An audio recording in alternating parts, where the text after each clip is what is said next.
Welcome to Divorcing Strong, the podcast that pulls no punches when it comes to divorce.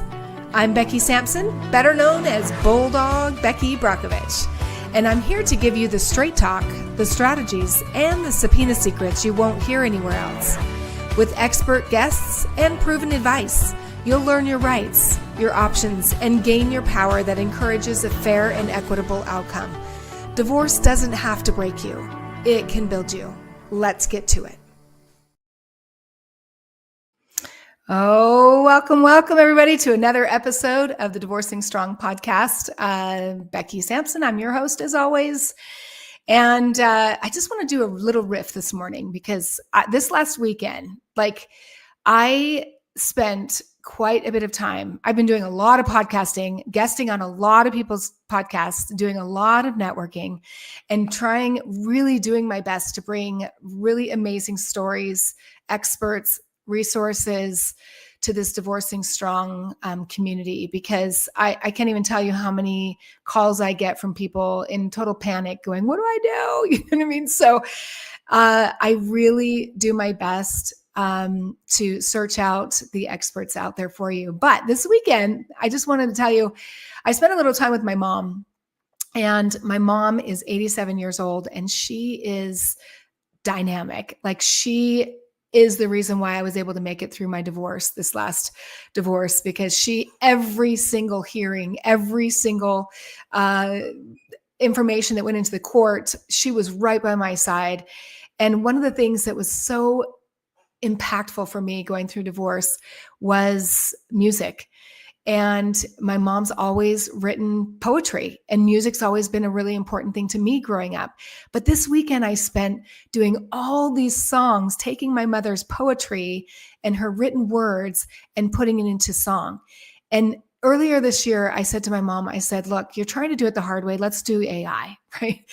And so I want to let you know that I'm actually working on a bunch of songs that people can use during divorce to give them hope and resilience, and to build that resilience muscle, because it meant so much to me that when you get the right music, and it literally can carry you through some of the darkest times of your life. So anyway, that's just another thing. Also wanted to make sure that you know to like and subscribe. Please, be a part of our community. Please share this with people that are going through divorce, that may be struggling. They need information. I have found that it's easier to get in front of the family and friends than it is the actual people that are going through divorce. They may or may not know what they're experiencing or what they're about to go through. So anyway, with all of that, I just wanted to just tell you how excited I am about this podcast, because I connected with somebody earlier, I'd say a month or two ago, and he had already interviewed her on his podcast. And very rarely, but I went and listened to her podcast, and the whole time I'm just like, oh my gosh, this is my girlfriend. This is my sister from another mother, And, but I want to tell you why I'm so passionate about this today is because Heather O'Connor is a true advocate. And she has been through a difficult experience herself, and now just has such an incredible fire and to be an advocate for those who are going through divorce, and especially those with children, dealing with children or high conflict. So Heather O'Connor, let me just tell you about her little bio here, is the founder of CEO. She's the founder and CEO of O'Connor Family Law, a Massachusetts firm that has helped over 1,600 families navigate some of life's most challenging moments since opening in 2016. What sets Heather apart is not just her legal experience, it's her journey. She's built a firm and deeply with personal belief that no one is ever stuck because of their past or current circumstances. It's a philosophy born from experience, and one that shapes everything that her firm does. Known for blending fierce advocacy with genuine compassion, Heather and her team don't just handle cases, they help clients rebuild their lives, both legally and personally. So whether you're pursuing an amicable resolution or fighting hard in court, Her firm approaches every family with understanding that today's toughest chapters can become tomorrow's fresh starts. So Heather's story is one of transformation, resilience, and turning pain into purpose. So I'm very much looking forward today to sharing her story with you. And because there's always golden nuggets taken away from someone who has been through it herself. So with that, I want to welcome Heather to the show. Hi, Becky. How are you? Hey, thank you so much for willing to take. I know you're busy like I am, and I always appreciate attorneys taking time out of their day to come and share your wisdom, your story, your experience, just so you can help the next person along the way. So thank you so much. Absolutely. And that was such a great welcome announcement. That was so fantastic. I'm excited about meeting myself now as well.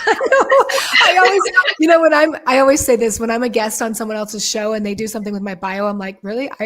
That's me? Like I experienced. You're like, wow, I sound so amazing. I know. Well, you are amazing, and we're all amazing in our own way. So I like to start off the podcast, as I always do, is kind of tell people the backstory, kind of a little more about your story, what got you to the point where now you own your own firm and help a lot of people through this process of divorce. Yeah, so my becoming an attorney was a very different journey than a lot of people take. And for me, a lot of people get to know me at this point in my life and they see just an attorney who's successful, who, has her stuff together. That was not the case at all when I got started. And in fact, to really talk about my journey, we've got to go back, I think, over 20 years at this point to when I was coming out of my first marriage. And that marriage had turned abusive. We had 3 young kids, all under the age of 6. And it had gotten to the point where I knew it was unhealthy. I had put up with a level of physical abuse because you do it for your kids. You do it because, you can take getting hurt thinking that it's actually protecting your children. And I remember the point came where I said to my ex-husband, we need to get divorced. This is not a good situation. And he looked at me and he said, Heather, if you leave me, I will make sure I leave you with nothing. You will have no home. You will have no money. Your children will hate you. And I will make sure that you're not even lucky enough to sleep on a park bench at night. And with that in my mind, I believed he had the power to accomplish all those things. And so I continued to stay. Well, and that is something that's very, very rare. I mean, like I can identify when you said that same thing. I was like, oh yeah, I've heard those similar things as well. And it really is a scare tactic. It's a bully, right? It is. But a lot of times you have built up. I don't think anybody gets married to get divorced. I think everybody gets married with the best intentions moving forward. But especially when you try to do everything right and you look at your spouse as somebody who you're going to honor, you're going to respect, you're going to really put everything into this marriage, you almost build them up in your own mind, where now I look back and I'm like, what was I thinking? But when you live in that reality, that's all you know. And it's very hard to break out of that. And for me, it actually wasn't until he got arrested. He was arrested for strangling me. My children were home. And when the police came and were escorting him away, my son, who was 4 years old at the time, was skipping around the yard singing, "My daddy got arrested. My daddy got arrested." And the police came to me and said, "Ma'am, this is not a normal reaction for a 4-year-old who's watching his father be put in a cop car and taken away." And they said, "We need to speak with him." And I said, okay.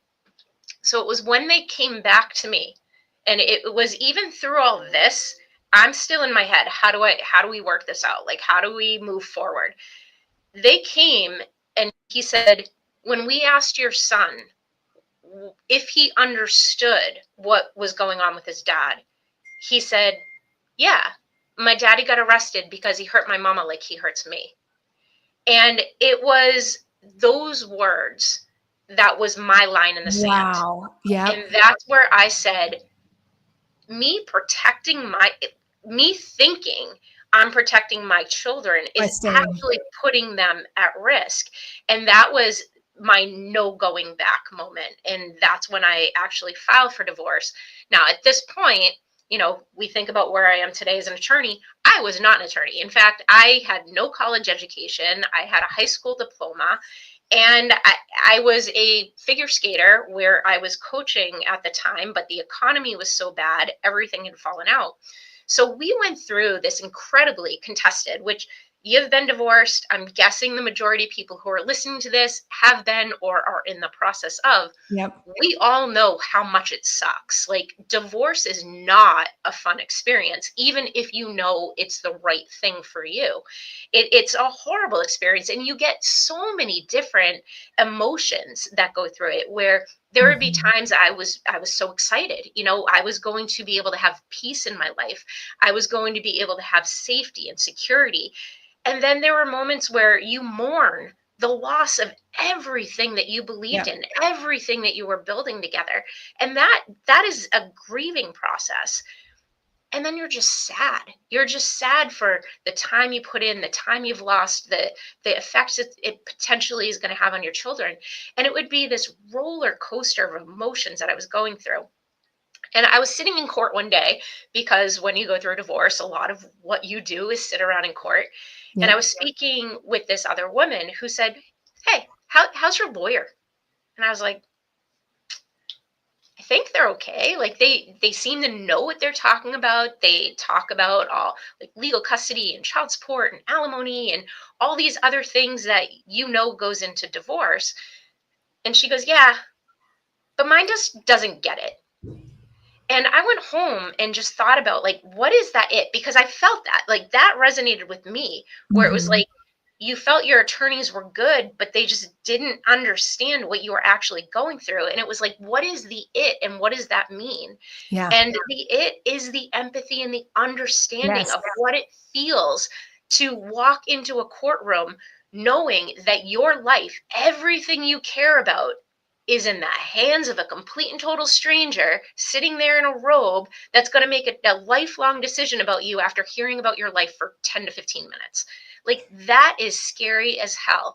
Well, and And I don't think people realize that. Honestly, Heather, I don't think people realize that, and I tell people all the time, is that I even was working with a client of mine yesterday. I'm like, you know the most about your case yep.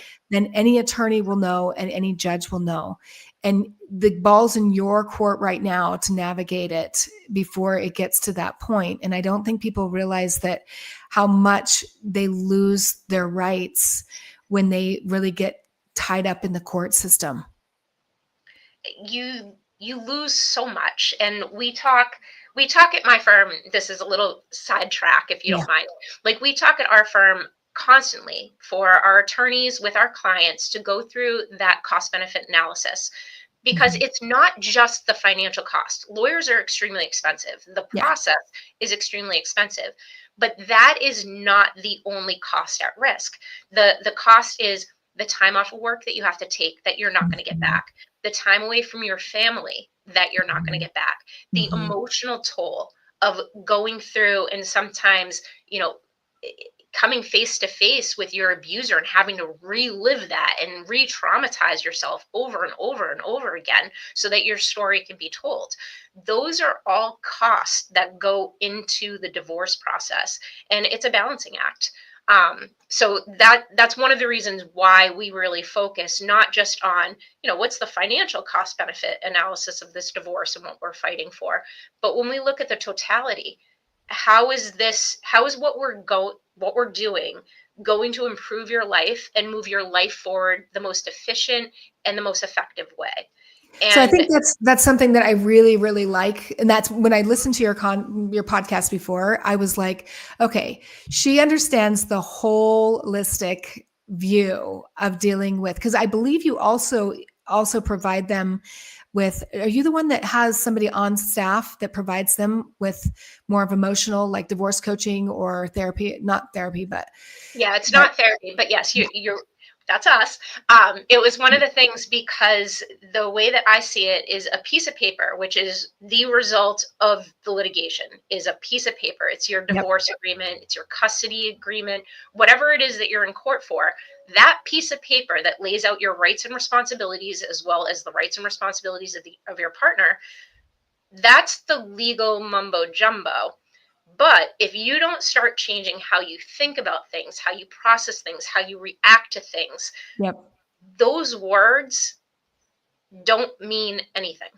And so for me, it was really important to get people, and it turns out it's also a little selfish, but it was very important for me in my mission to be able to get people to start really thinking about, how do we focus on the future rather Yeah. than focus on the past and look at everything holding us back. Instead, let's really start to focus on the little improvements that we can do. And when I say it's also selfish, it's because what I've also seen is, not only when people really dive into this line of thinking, it helps them, but we get better legal results for people who are forward looking rather than hung up on everything in the past. And so it really works on both levels. It allows our attorneys to do their job, and that is to get the words on the paper that you need. But it also allows the client to get into a better position that is going to open up arguments for our attorneys to make, because we do a lot of high conflict. And so we're not always able to reach settlement. Sometimes we do have to bring that to court. So here's an interesting question that just came to my mind, because I think you're probably a lot like me. I'm guessing. But, yeah. So like, when you hear some of this stuff, when someone comes to you with your case, whether it's male or female, I think, it happens to both people. Is it hard sometimes? Cause I'm a fighter, right? So when someone comes to me with a thing, I'm like, oh, that is not fair. I immediately want to help the underdog. And so how do you control that? Like, because there's always two sides of everything. Right. Yep. And so, how do you navigate personally through that, when you're like, oh, I'm going to go to bat and I'm emotionally for them, like, Well, without it overtaking you? it's funny, because I am a litigator at heart. I am a chihuahua. Like, I am ready to nip your ankles. Like, I hear some of this stuff and I'm like, let's fight it out. And that's my tendency. If I'm personally driving to court, I've got the Rocky music playing in my head, I'm getting in the ring. But there is so much to good litigation. That's a piece of it, and that's a Yeah. very important piece. But what's even more important is learning how to be able to primarily try to de-escalate things. Yeah. So sometimes it's hearing everything, and you might in the back of your head be like, oh, I'm taking this person down. I like, can't wait to nail them in the courtroom. And that's in the back of your head. But then you have to step back and say, but that's probably not the best thing for the client. So Yeah. how do we look at the totality of everything and try to de-escalate? How do we make their lives manageable so that when we're not in the picture, one, they have the empowerment to be able to advocate for themselves, as well as be in a place where like I said, those words on those paper actually mean something and they can enforce it, rather than just ending up in the same cycle and then having to hire us again later. Yeah, because it definitely, I mean, so my degree is in conflict resolution and mediation, peace building. And so you do talk about this escalation and being a part of, you don't want to be part of that problem. You want to be part of the solution. And, speaking of like the underdogs, I mean, you're especially passionate about, one of the things is parental alienation cases and protecting people from manipulative restraining orders. I know this is a little different than what we were just talking about, but what do these cases hit? Why does it hit so close for you, hit home, and how do you handle those situations? I absolutely love that you asked me this question, because I don't think I get to talk about it enough. Because I don't either. It's something that we need to talk about. Based off of my experience and what made me want to become an attorney, I figured I would be very much doing, victims' rights and the person who is fighting the abuse, which I do. But what I found in family law is there are a lot of people who have figured out all the little loopholes and all the Mhm. little ways to be able to, you know, kind of throw that curtain over the judge's eyes Yep. to make them kind of blindsided to see what's really going on. And so what I've found is that oftentimes the victim becomes the person who's being accused, where the person, and oftentimes this unfortunately is women doing it in this direction, but women will lie about needing protection, about Right. abuse, Yep. about, I had a case once where it was a custody matter. We had, the mom had been threatening to leave with the child. They lived together, they weren't married, but she Mhm. had been threatening to leave the state with the child. So the father had hired me to basically protect his custodial rights. um, Mhm. we filed, she was served. Within 34 seconds she was on the phone with the police claiming he sexually assaulted her. Yeah. And this opened an entire can of worms. It opened, she went in, she got a restraining order. And it's very hard to prove something didn't happen behind closed doors when somebody says, all those magic words. And to me, this became because I was somebody who I needed the protection. And at the Exactly. end of the day, it's a piece of paper isn't that protection. If somebody wants to beat that piece of paper, they can do it. Yep. But what has happened is the the security within that piece of paper has become a laughing stock, where a Mhm. lot of times you say I have a restraining order, it's like, oh, so does everybody going through a divorce. it's Right. it's not taken as serious, and that makes me incredibly angry. And so Yes. for anyone who wants to walk in, wants to claim false allegations, wants to use that as leverage, well, I'll take you down. So, and that has become very passionate for me. Well, and me too. I remember when I was going through mine as well, and I did feel I did go for a protective order genuinely because of there was some, but I realized that there is no real protection. I mean, and obviously they won't grant you the protection unless you actually have physical. There's a lot more abuse than happens. Threats happen, and unfortunately, it's something physically has to happen in order for them sometimes to take you seriously that way. And people do abuse that process. And it happens both ways. But yes, I do see, and I've also experienced physical abuse as well. And it is, I remember when I finally called the police after 7.5 years, and the guy says, how long this has been happening? And I said, well, for 7.5 years. And he's like, well, why didn't you call earlier? like as a victim, you're just like, well, I was hoping that it would get better. I was Right. hoping that it wouldn't happen again. I was hoping that I wouldn't have to make this big deal and have to deal with the reality of getting a divorce. But I had people questioning me too. They're like, why are you going for protective order? I'm like, you have no idea. You Yeah. have no idea. And I Um, found actually the criminal court is more adept to deal with that, where they won't let questions, come before a jury of, well, why didn't you bring this to somebody's attention sooner? A yeah, lot of times, at least for our criminal courts, they have been very protective of that. Where I've found the family court, not so much. That's something that as a practitioner, it's very difficult to have somebody come in and tell you their story. And you have to say, okay, well, one of the things they're probably going to wonder, or at least the other side is going to bring up, is if this is real, why is this the first time we're hearing about it? And exactly. and so it's very difficult because sometimes that it puts you, again, as a practitioner, in the manner of, you don't want your client to feel like you don't believe them, but you also have to prepare them for the realities of what they're going to face, and it's not always fair. Do you find that every single case is different? Is that something that you enjoy? Oh, yes. I love it. So I love, I love everything about family law for a number of different reasons. Well, you're very But unique, by the way. Okay.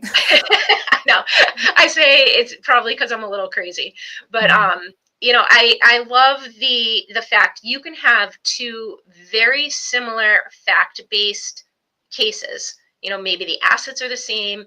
It's a man and a woman married. They have two kids. You can take everything very similar. You change one little thing, you're dealing with a whole new case. You Yeah. change the judge, you change opposing counsel, you change an attitude from somebody, you change, somebody who's a little bit more manipulative. There's never the same case. And for me, that keeps me on my toes. It keeps everything interesting. And I love it. So So what I'll are your agree. favorite cases? Like what, if you look back on your career, because you've helped a lot of people, what have been some of your favorite and most rewarding cases? There's been a lot. And for many, many different reasons. So I've got my favorite case that gives me like the warm and fuzzies of the outcome and the hugs at the end, and then I think some of my favorite cases have been really, and I think what I'd consider my all-time favorite was really one of the cases that influenced my decision that having somebody full-time on as a coach was really beneficial. And it was a man that came in and he was just incredibly angry. He was so angry. Mm, And the reason he was angry is because there was a restraining order against him, there were some criminal charges against him, he hadn't seen his kids, the kids were really angry at him, and it happens that these criminal charges were attempted murder. And so the reason for that is because he caught his wife cheating and yeah. picked up a hammer, walked into a bar and smashed the boyfriend in the head.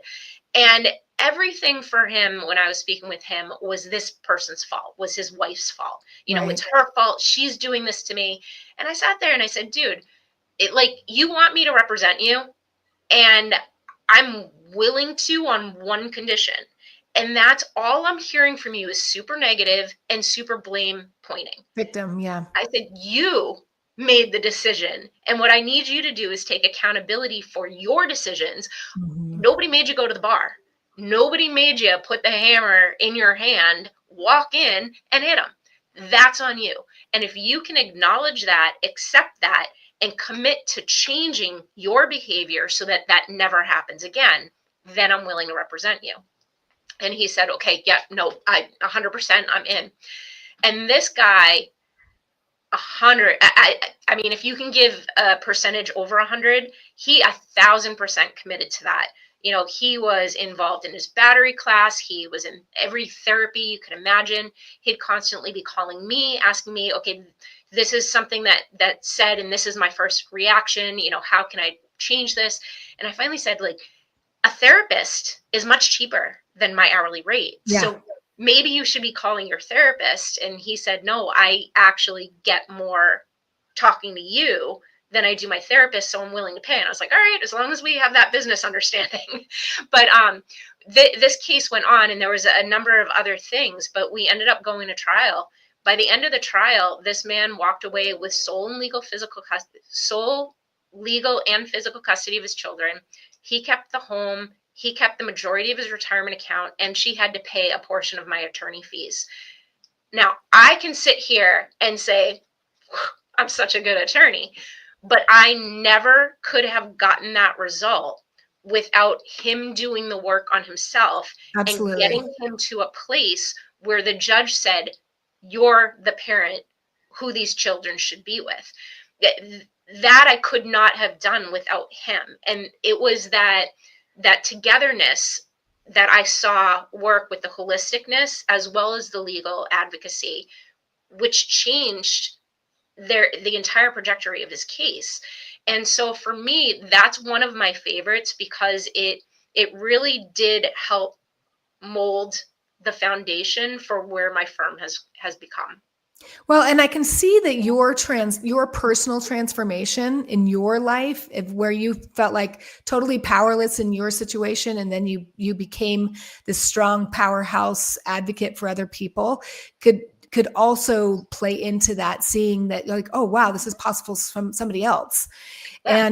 And it does really, people always say to me, they're like, Becky, what's the magic sauce of life? It's willingness. You're willing to do the work or you're not willing to do the work. And what I love that you recognize as an attorney is that it does take a village, and it does take them willing, and your honesty. You were honest with him. I mean, you were like, look, this is my boundary. This is how I'm going to work with you. If you want to do the work, great. We can engage in the relationship or not. And he took it seriously. And because I used to teach this class called Woman Up, and it was all about be your woman, know your boundaries, know who you are. And what it does to these men in their life, it allows them to come and raise, doesn't mean that you're better or worse, but it allows this beautiful space for them to be the best that they can be. And that's exactly what you just did. And it's just, and if you know if it's possible for one person, you know it's possible for everyone. And that's exactly what it is. I think a lot of times divorce and litigation becomes a combat zone. It's you take a position because at the end of the day, if your case goes to trial, you need to try to get as much back as possible, which isn't necessarily the best when you're talking about moving your life forward and how you get through that. And so again, going back to your question of why I like it so much, is because that is challenging for me, to be able to try to find that balance of full on, we're fighting this tooth and nail, we're going to get everything we can, with the delicacy of understanding they're still going to have to talk to each other when all is said and done. I get to go home, I get to go lay down in my own bed. They have to continue to co-parent until, in Massachusetts, your children are 23. So it doesn't even end at age 18 here. Like, it keeps going. Know. My gosh, Heather, somebody told me about that the other day. Actually, I have a case for you.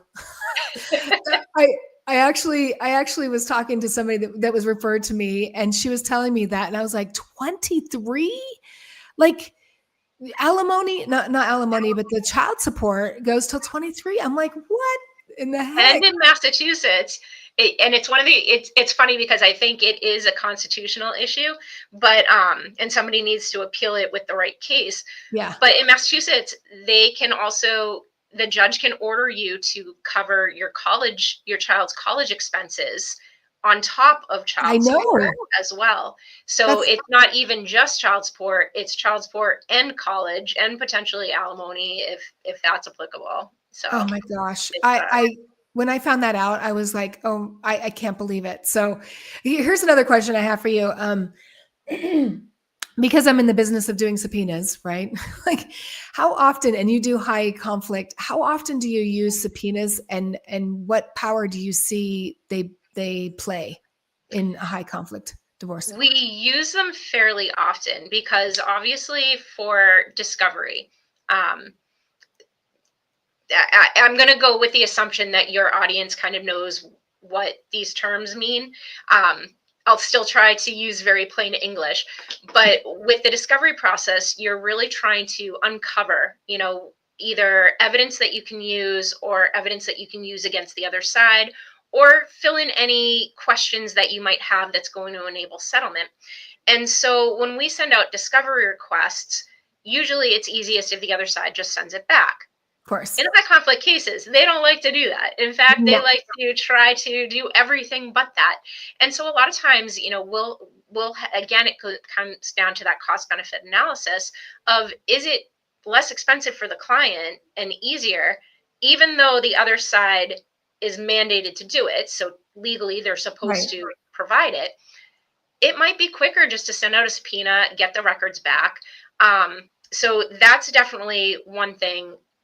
To save in the cost of, going in on a motion to compel, getting a discovery master, that's a big financial mess. Yep. A lot of times it's just so much more effective. Send out a subpoena, send out a KOR subpoena, get the documents directly from the source. Then you don't have to worry about them being tampered with either. Well, I It's had one lady tell me, she goes, "Now I don't understand how my husband's able to like get all that information in 2 weeks." I said, no, honey. The subpoena goes to the bank. The yep, bank is the one that supplies it to you, not him. And yep, she's like, "What?" Like, and I'm like, 2 weeks, stop asking for permission and just go get what you need. yep, And and most of the time, and we do talk a little bit about this, about quashing, right? Like it's most of the time when it deals with financial stuff and things that's relevant to the case, it won't get quashed. Like why would a judge quash something like that? So people just don't know that they have that power and they have that yeah. And ability. especially in a divorce, it's almost like this wide open. Almost anything you ask for is going to be relevant within a divorce for some reason or another, especially if there's children involved. So why do Um, you think attorneys don't do them more? uh, well, I don't know. I can't speak for other attorneys. That's why I think our firm is really great. Yeah. No, it's because you understand. You understand I hate to say that the divorce is a game. You got to understand the rules of the game and then be able to engage the different tactics and strategies and things like that in order to advocate. I like to Yeah, advocate, and not fight. I hate the analogy of it being a game because it's with people's lives, but Yeah. I also appreciate the analogy because it's very much, if you think of checkers and chess, Yep. being a divorce attorney, you have to be playing both at the same time. Like you can't play one just checkers and you can't just play chess. You have to be able to have those two boards in front of you and always looking at. I constantly am involving, as well as the attorneys that I train. If you represented the other side, what would your strategy be? And always be thinking about that, because if you're solely Mhm. focused on your own case, you're leaving out a ton that is going to help you in the long run.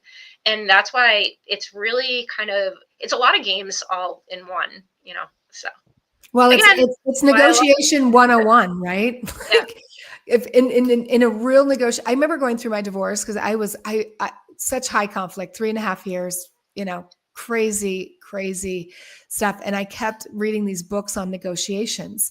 And in negotiations, you need to know what's the most important thing to the other person. yep, And if you're going to settle, or else you're always going to just hold to your standards or whatever values, whatever you want, but without taking into consideration what they want, to be able to massage it to get to a settlement. Because that's one of the reasons why you're in a divorce, because you haven't been able to get to that point. But yeah, that's a really, really good point. and it Um, can be hard to explain to a client who feels. A lot of times clients look at it as, if the other person walks away unhappy, that means I got a good result. But yeah, that's not the case. And especially we're dealing, I like to say we represent the underdog. I get the question, men or women, I don't care. yeah, I care that I'm fighting for somebody that I believe in and that I'll make a difference in their life. So that could be a man, it could be a woman, it could be, anything. yeah, And so for that, oftentimes when you're dealing with somebody who is a manipulator on the other side, who has those narcissistic tendencies, your goal within the negotiation is to let them think they're winning and to give you everything that they want, so they yes, walk away feeling as though they won. And you almost have to tell your client, okay, when we're done with this, you have to act really sad. You have to act like you are not happy with the outcome, because that is the only way we're going to get a settlement here without this going to court. And it can be it doesn't feel natural. You want to just Mhm. go in and fight and make them understand how horrible they were, but that's not the way to negotiate. Yeah. No, and I didn't understand that when I was in college. I had one of my professors say, "Becky, life is a game and you have to understand the rules of the game to play it." And I just thought, what? And I realize, and I also can respect your not like this is real life. This is not a game. Mhm. However, it really is when the more knowledgeable, and that's one of the reasons why I always remind people this right here is 100 divorce terms. So you were saying, sometimes they don't understand what the terms are. Mhm. Go download this right here, and 100 divorce terms, and you'll be 100 times more educated than the average person going through divorce, because the more you know, the better you are. So here's my last question to you. And I've decided to just start doing this. First of all, thank you so much for doing what you do, and being able to help both men and women, because it happens, craziness happens to both men and women. And I have met some amazing men who have been in very abusive relationships. And I've also been on the other side.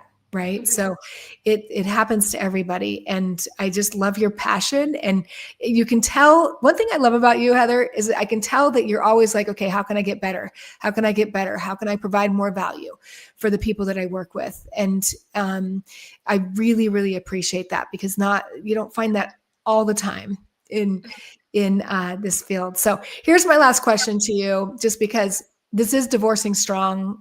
What does divorcing strong mean to you?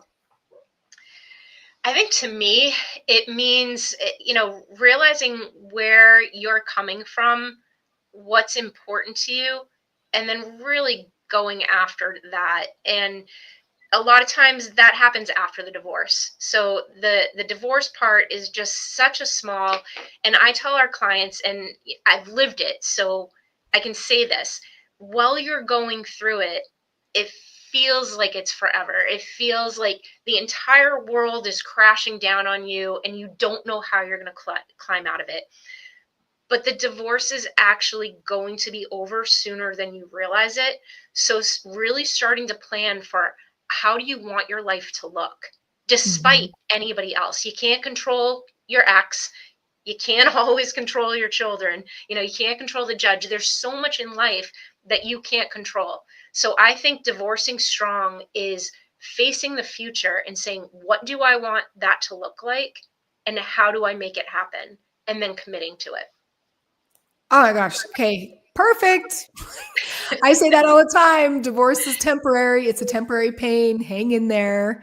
You're going to make it. And there is a beautiful life after divorce. And I love that you have that perspective when you're working with your clients, because you help them forward cast, right? Future casting, which helps them get out of the past. So thank you so much, Heather, for joining us today. And thank you for sharing your wisdom, your love, your passion, your insights, because I know somebody out there is going to appreciate that.